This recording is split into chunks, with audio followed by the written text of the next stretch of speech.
Hello বন্ধুরা, আমি প্রতিদিনের মতো আজকেও সকালে টিউশন গিয়েছিলাম। টিউশন থেকে এসে পিসি বলল, আমাকে আজকে একটু বাসে তুলে দিয়ে আসবি? আমি বললাম, হ্যাঁ যাবো। তারপরেই আমার কেটিএমটা দেখছি শুয়েছিল। আমার কেটিএমটাকে বাইরে বার করে আনলাম। তারপরে আমি পিসিকে দিতে যাওয়ার জন্য রওনা হলাম এবং পিসি যেয়ে দেখি না মানে সেজেগুজে দাঁড়িয়ে আছে। তারপরে আমার একটা জুতো ছিঁড়ে গিয়েছিলো, সেটাও দেখছি কেটিএমে তুলে দিয়েছে খাঁচায়। তারপরে আমার কেটিএমটায় আমার পিসিও উঠে পড়ল। তারপর যেতে শুরু করলাম। তারপর পিসিকে বাস স্ট্যান্ডে নামিয়ে দিয়ে আমি আমার কেটিএমকে নিয়ে একটা চেনা জানা দাদুর দোকানে চলে গেলাম আমার জুতোটা সারানোর জন্য। তারপর দাদুকে জিজ্ঞেস করলাম, দাদু জুতোটা সারানো যাবে? বললো, হ্যাঁ, সারানো যাবে রে, দে না।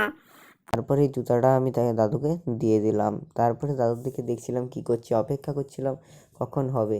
তারপরে দেখছি দাদু হাতে পায়ে চিপে গুনচুরি দিয়ে সেলাই করছে।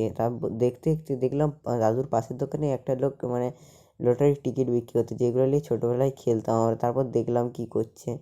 তারপরে এই দাদু ডাকলো, দেখি দাদু তখনও পিন পিটছে।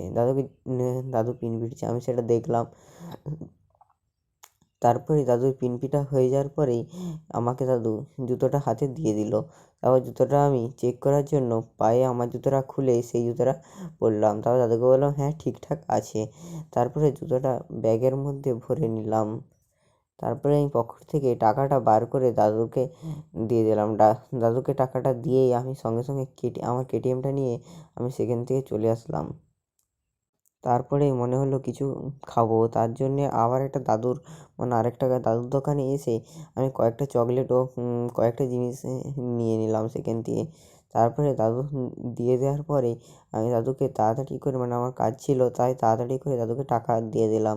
তারপরে চকলেটগুলো পকেটের মধ্যে নিয়েই দাদু আমাকে টাকাটা যে ব্যাগ দিয়েছিল সেটাও নিয়ে আমি আমার কেটিএম নিয়ে তাড়াতাড়ি করে কেটিএমটা নিয়ে রাস্তা দিয়ে লোকজন দেখতে দেখতে বাড়ি চলে আসলাম। Bye bye.